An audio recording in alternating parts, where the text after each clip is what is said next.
The rust of the final minute. The hospital lobby in Ohio smelled of stale rain and cheap disinfectant, the kind that didn't clean, only covered what lingered underneath. It was 4 a.m, the hour when the night stopped pretending, and the day had not yet arrived. Outside, the world was a smear of charcoal and wet asphalt. Every few minutes, a long-haul truck groaned along the interstate, its headlights cutting brief tunnels through the fog before disappearing. They passed without slowing. Nothing here was meant to be noticed for long. Elias sat on a plastic chair bolted to the floor, as if the architects had decided no one should ever take anything from here. A folded copy of USA Today lay across the seat beside him. The headlines spoke of markets rising and falling, of forecasts and certainty. The words looked flat, lifeless like instructions for a world that had already moved on. He looked at his hands. They were clean, cleaner than they had any right to be. He had scrubbed them under the bathroom tap 10 minutes earlier, until the skin felt thin. Still, he could smell the grease and fine metallic dust from the logistics yard. It stayed in the pores. Some shifts never really ended. For a moment, he waited long enough to notice he was listening for the wrong thing. A bell, a voice. Someone announcing that the numbers were good, that the night had been completed successfully. But the only thing that answered him was the hum of the fluorescent lights, steady, indifferent, pressing softly but relentlessly against the skull. At the end of the corridor, the coffee machine stood alone. It hummed. Elias stood up and walked toward it because it was still working. He fed a crumpled dollar into the slot. The machine swallowed it with a dry metallic rasp. For a moment, nothing happened. Then a paper cup dropped, striking the tray with a hollow sound. Dark liquid began to pour, stopping once, then continuing as if the machine had reconsidered. Steam rose and vanished beneath the neon lights. Elias didn't want the coffee. He wrapped both hands around the cup and stood there, letting the warmth seep into his palms. Not because he was cold. He did not think about the crash the way others would have asked him to. Not the noise, not the impact, only the mirror. In it, he had seen the other car. Gray, anonymous, no different from 1,000 others on the road. It hadn't been speeding. There was no anger in it, no intention. It simply shifted lanes. A small adjustment. A matter of angles. That was all. If he had stayed at the gas station 1 second longer debating whether to buy gum, he would be home now, asleep in his own bed. Years of caution, of routine, of arriving early and leaving late had narrowed to a single miscalculation of time. 1 second too precise. There was no meaning in it. No lesson. It wasn't fate. Just physics. The realization didn't hurt. It emptied him. The world hadn't collapsed. It had slid sideways, quietly, without asking permission. The double doors at the end of the hall creaked open. A nurse stepped out. She moved without urgency. Speed was for people who still believed it could change something. Her rubber soles squeaked softly against the linoleum as she crossed the floor. She stopped in front of Elias, adjusted the badge on her chest with 2 fingers, then glanced at the coffee in his hands before looking at his face. There was no compassion in the gesture, only routine. She nodded. It was enough. Elias didn't ask the question. He knew the answer by the way she had already turned her body slightly back toward the corridor. Information delivered efficiently. He walked to the windowsill and set the cup down. A thin film had already formed on the surface of the coffee. He left it there, half full and cooling. It didn't matter that he had checked the tires. Careful living had never been a guarantee.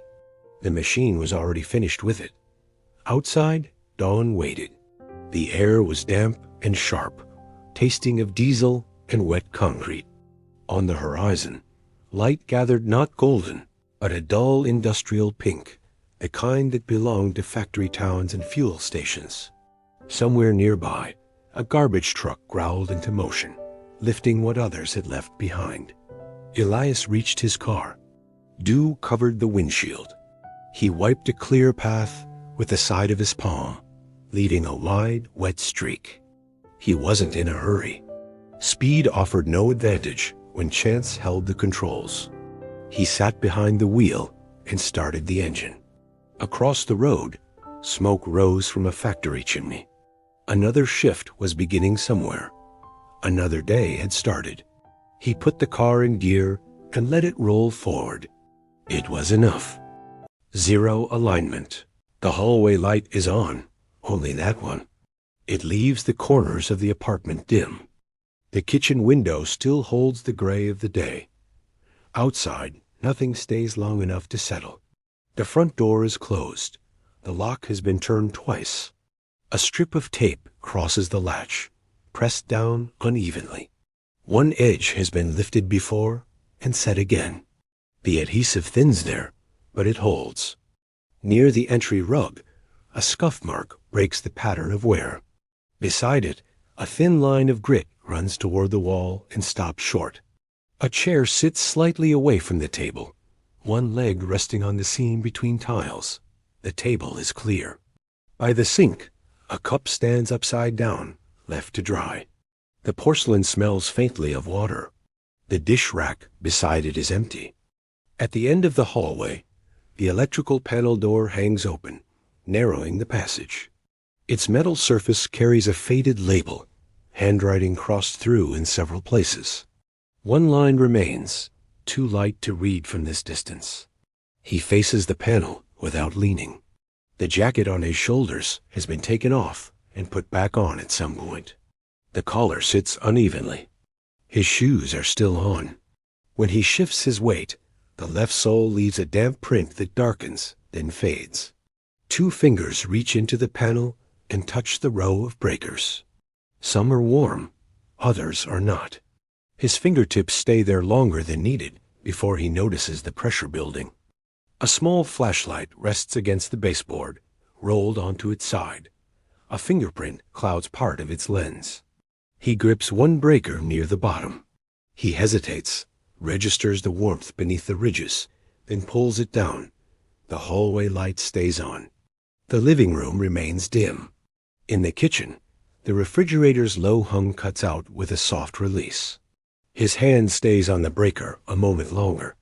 When he pulls it back, his fingers leave a faint smear on the plastic. Below, the fuse compartment opens.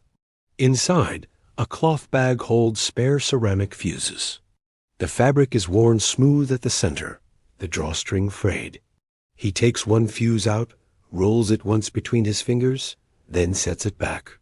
He removes two and places them on the tile near the baseboard. One is adjusted. The other is not. From the bedroom comes a faint click, something settling. No other sound follows. He moves to the kitchen. A drawer slides open easily. Inside are rubber bands, batteries, a small roll of electrical tape. The tape smells faintly chemical. He touches it, then closes the drawer. The one above opens. A pen comes out and rests on the counter. The refrigerator opens. No light comes on. He waits until the shelves resolve.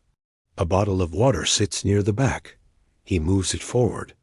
The plastic makes a hollow sound against the shelf. He closes the door. At the sink, the tap runs briefly. The water stays cold. He turns it off before the sound settles. A single drop follows the curve of the basin and disappears. A cloth comes off its hook. He wipes the counter in one straight pass. The fabric catches on a rough spot he had not noticed. He hangs the cloth back, the edge folded unevenly. In the living room, he pushes the chair in until it touches the table, then pulls it out again, stopping when the leg finds the tile seam. He kneels and looks beneath the table. Dust, a small scrap of paper. He smooths it flat with his palm. The surface beneath is cool. The paper is blank. The rug by the entry has shifted.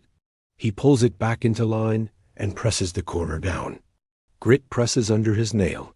He leaves it. Back at the panel, the cloth bag of fuses is moved onto the narrow shelf inside. It rests without falling. A panel door closes fully. The latch clicks once, slightly off-center. He stays facing it for a moment, then turns away. Near the front door, the scuff mark fades under his thumb but does not disappear. In the bedroom, the light is lower. The bed is made. One corner of the blanket has been folded back. He smooths it until the edge aligns with the mattress seam. A lamp is shifted a few centimeters away from the table's edge. In the wardrobe, one empty hanger faces the wrong direction. He turns it and closes the door. On the desk, a notebook is squared with the wall. A pencil rolls once and stops under his finger. Back in the hallway, the building makes its ordinary sounds. Pipes shift. Something above settles. He presses his palm flat against the closed panel. The metal feels cooler now, or he thinks it does. At the front door, the tape is lifted again, just slightly. He smooths it once more. He does not test the handle. He stands where the hallway opens into the living room, avoiding the raised tile by habit rather than thought. The window now shows only shapes. Once more, he opens the panel. The breaker remains down. He does not touch it. The door closes, the latch turned until it stops, not quite aligned with the frame. He leaves it. In the bathroom, the mirror is clear. A faint ring marks where a glass once stood. He touches it. The towel is straightened. In the living room, his hand rests briefly on the back of the chair, then lifts away. Near the entry rug, the line of grit remains. He looks past it, toward the corner where the baseboard meets the tile.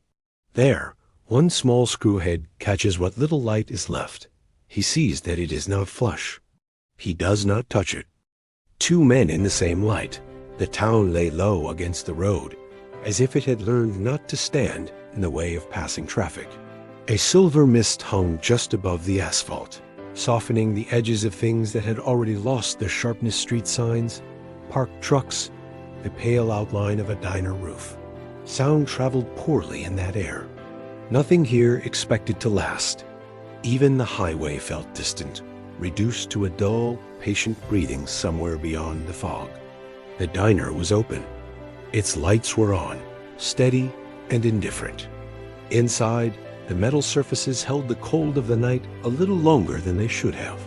The windows were clean, but the mist pressed against them from the outside, turning the world into a vague suggestion. A few tables were empty. They had been empty for a while. One man sat near the window. He had not just arrived.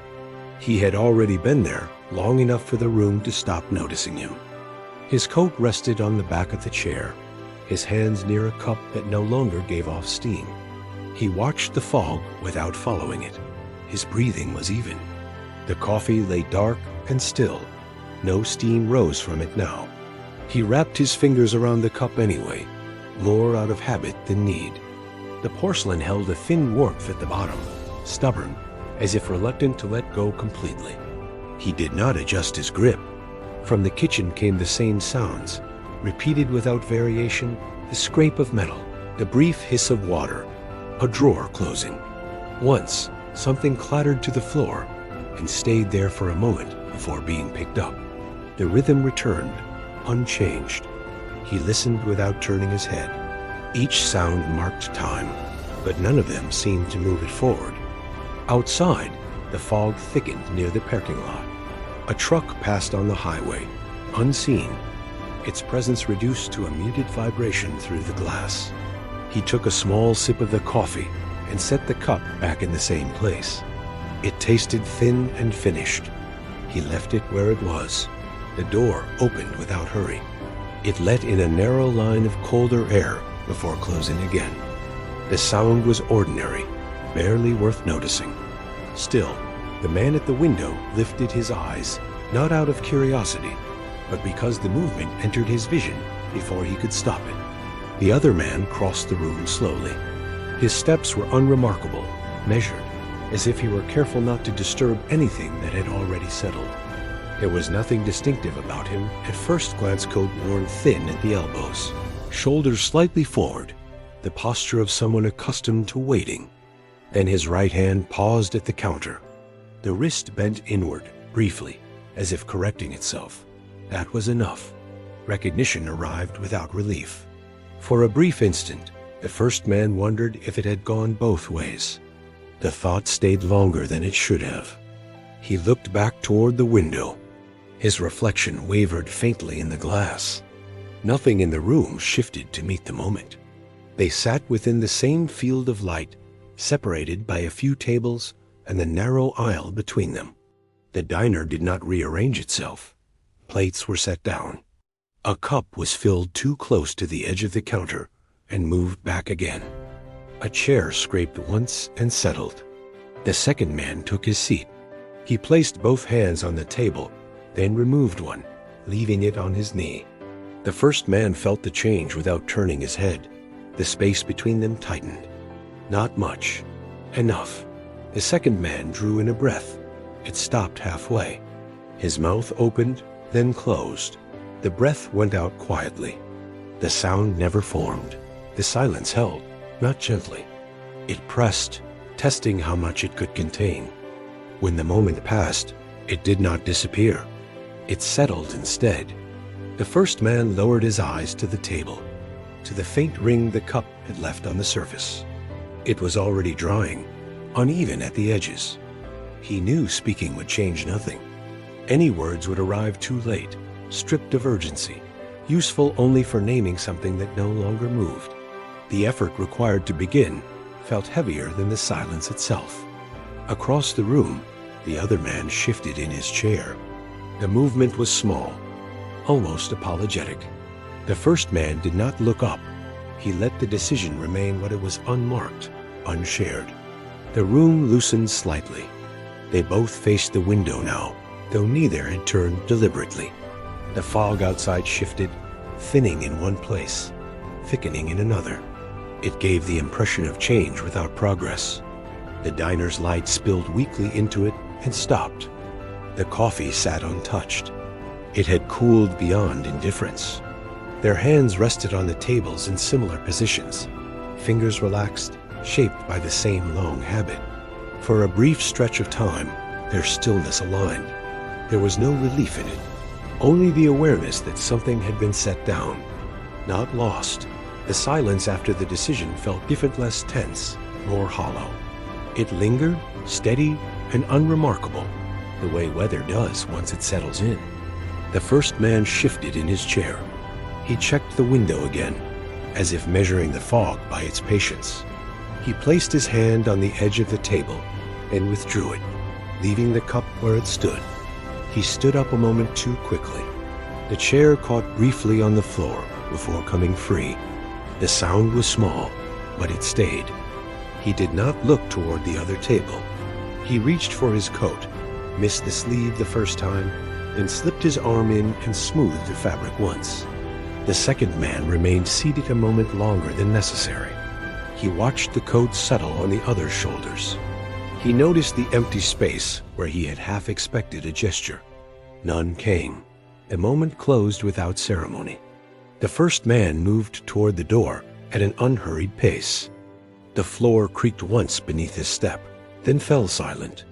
At the entrance, he paused only long enough to push the door open. Another thin blade of cold air slid into the diner before it closed behind him. Outside, the fog accepted him without resistance. His outline faded after a few steps, reduced to a dim suggestion against the pale lot in the sleeping road. The sound of traffic remained distant, unchanged. Inside, the second man stayed where he was. He did not follow the movement with his eyes for long.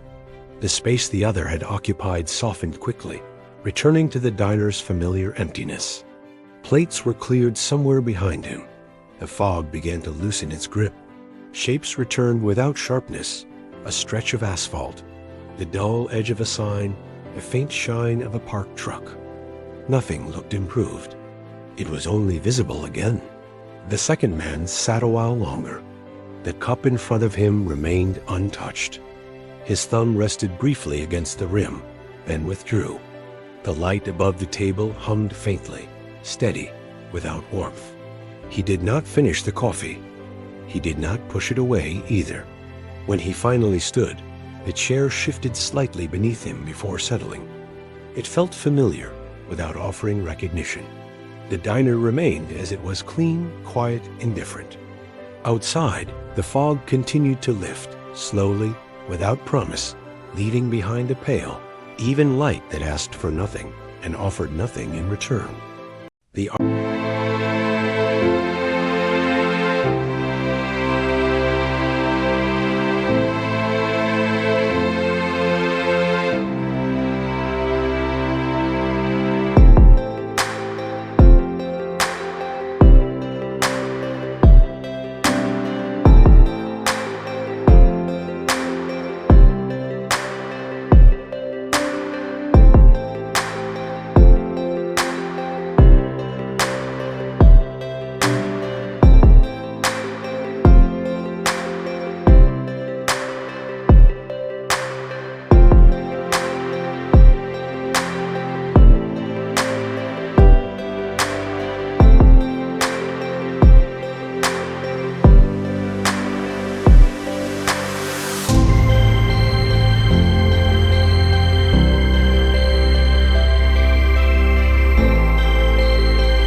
Familiar shape. Nothing changed, yet everything repeated itself. He followed the same path along the pier, paused at the same corners, let his hand brush the same rail without looking at it.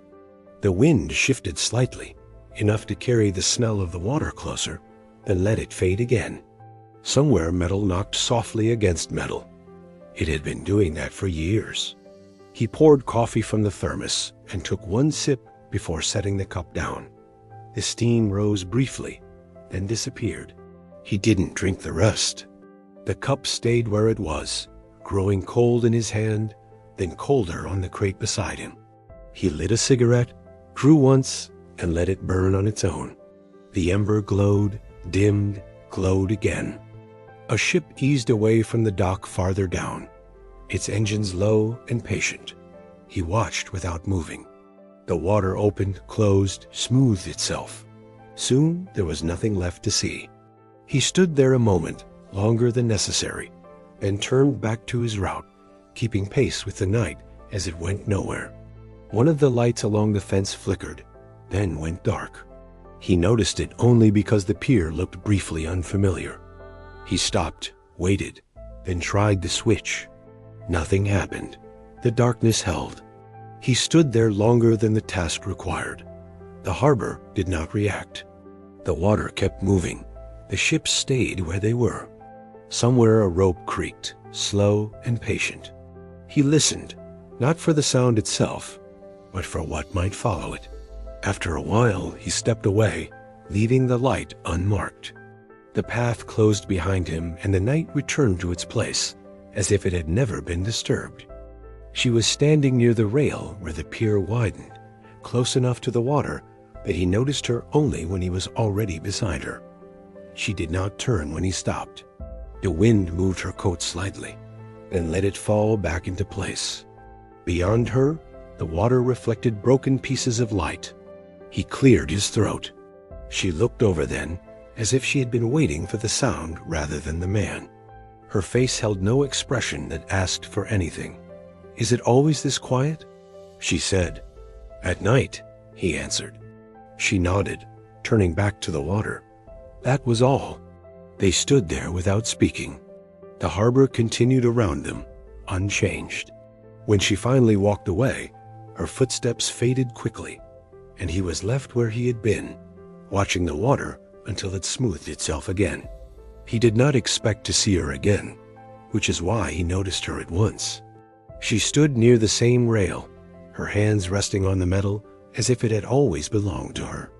The night looked no different than before, but the space around her seemed held for a moment longer. She nodded when she saw him.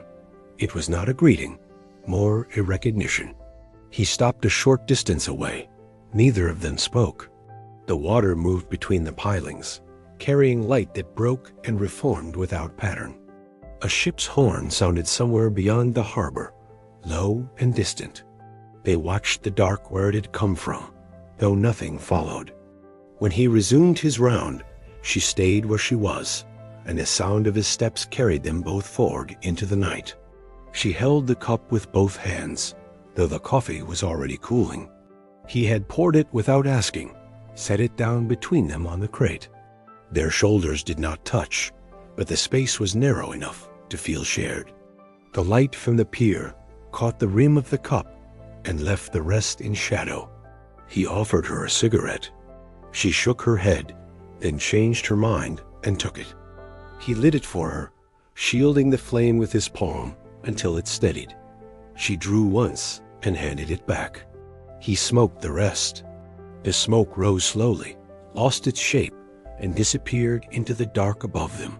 They stayed like that for a while, facing the water. Nothing was said that needed answering. When she finally stepped away, the night closed the space she had left, and he stood there a moment longer, holding the empty cup, listening to the harbor breathe. He began to notice the moment before she appeared. Not her footsteps, those came later, but the pause in himself. A break in the rhythm. He would slow without meaning to, glance once toward the wider part of the pier, and continue, as if nothing had happened. Some nights she was already there. Other nights she arrived while he watched the water stepping into the light without a sound. He did not look at his watch anymore. The hours arranged themselves around her presence and passed more quickly because of it. It did not feel like anticipation. He would not have called it that. It was simply that the night seemed shorter now, and when it ended, he carried the sense of it with him, quiet and unfinished, into the morning. She wasn't there when he reached the rail. The space held for a moment and released. He stood where she usually did, looking down at the water, waiting without admitting it to himself. The surface shifted, caught the light, and let it go. Later, as he passed the crate, he found the cup turned on its side. It must have fallen earlier, or been left that way. He set it upright and moved on. The coffee inside was cold, untouched. The rest of the watch went on as usual. He checked the gates, walked the pier, listened to the harbor settle. Nothing had ended.